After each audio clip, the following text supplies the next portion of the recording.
علیکم. برنامه‌مان آیدی شخصی دهشتناکترین ادامه دارد. رحمت برای آن نفرانی که به کانال من آبونه شدند.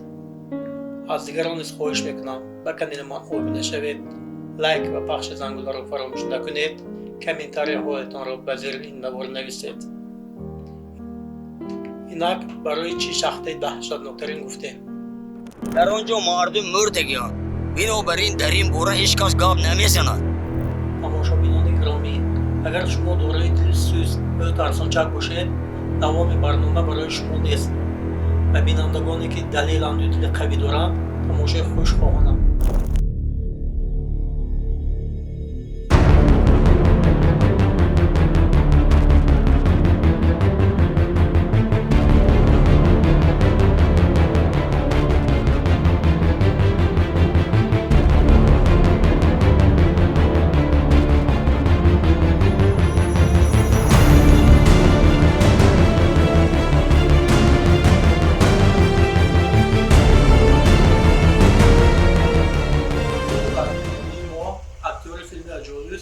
یکی از شخصان شناخته دهه بابادرخان امکان خیرالله دلمراد اشتراک دارند.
Kahraman olamıyor.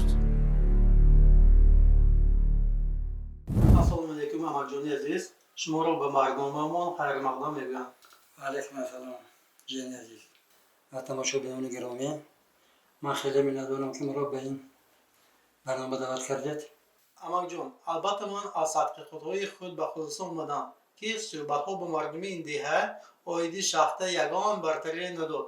برای چی شما آیدی اون شخصه معلومات داشته تا خود به من و اطرافیان یگان مرتبه در آن باره نقل نکردید؟ چیزی که شاهد شدید درباره اونجا که هیچ کس چیزی را نگفت. گمان میکنید که یگان کس چیزی را نمیداند؟ باور دارم که شما در برنامه مذکور ما را از حادثه‌های واقعی که در شخص بهمن آمده بود خبردار میکنید. البته سال 1978 یک گروه شهریاران یکچند ملت از جمله روس‌ها، مالدوان‌ها و ارمنیان به دهه بابادرخان آمدند با گفتن ما شخص شروع کرده بودند. در بین آنها با غیر از راننده‌هایی که شهریاران را به کار می‌بردند یگان شهروند توزیع نبود. سال 1980 با رویدادهای حادثه‌های نامعین شهریاران با اسباب و تکنیکشان شهر را ترک نمی‌دادند. بعدتر از روزنامه شروع معلوم گشت که گویا از جای تحقیقاتی آنها شناخته دهشت درون‌شناختی سبب اساسی ترک شهریاران گشته است. سوراخی دهشتی؟ بله جوابی از گفته‌ها میان شده است که گویا از سوراخی درون شده آواز دهشت‌انگیز می‌برد. چنین می‌شود که شخصان این آواز را شنیدند قسمت به بیران گریختند شدند، قسمت گم شدند. نفرانی که شهر را ترک نتوانستند از سخنرانی باز ماندند، یعنی گم شدند. با مرور وقت از عقل سالم بیگانه شدند. بعد یا بلاکت رسید. آیا با گفته‌هایتان یگان فقط دلیل هست؟ بعد حادثه یگان شخص به آن شخص وارد شده است یا نه؟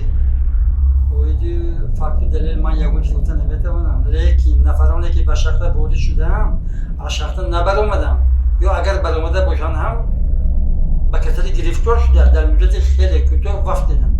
به فکر شما آن شخص را به مقصد در رابطه چی میگفتند؟ جوابی من به یک حادثه را نقل میکنم.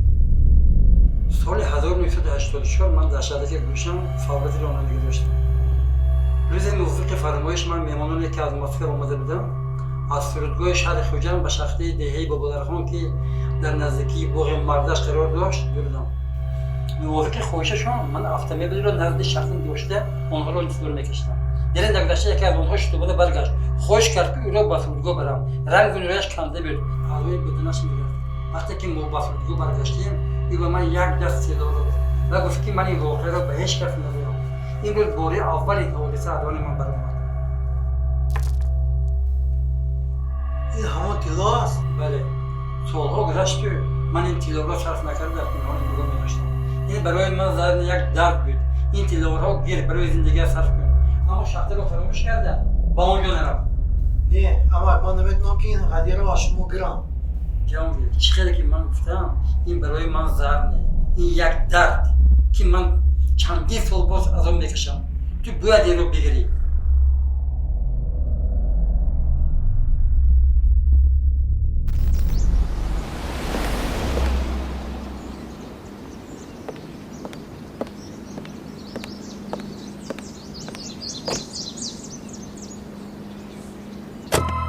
چیزی که شما شاهد شدید، همه که مرا تاکید کردن که با شخصی نرو. برای این من از آن کس جوی انیق شخص را نپرسیدم. لیکن آن کس در دوام سخنرانیشان به ما گفته بودند که آن شخص در نزد بالا مردش بوده است.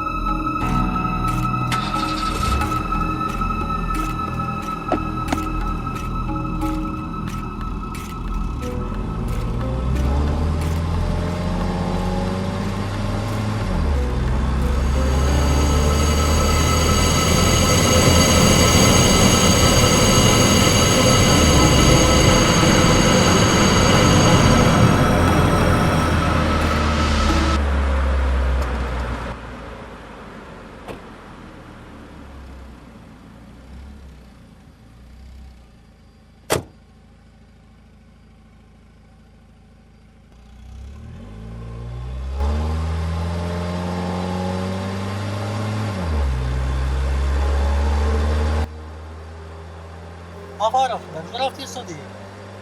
من با شما رای شخصی رو نشون میدم. گفته بودی که آنجا را نمیدونی؟ میدونم رفتن گرید.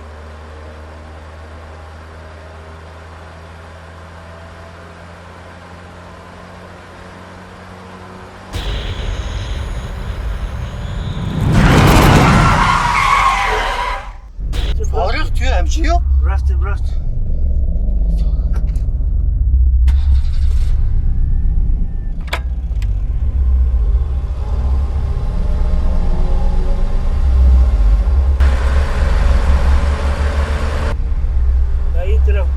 موزی رو در آنجا پارک اون بلندی رو دیده شخصی در آنجا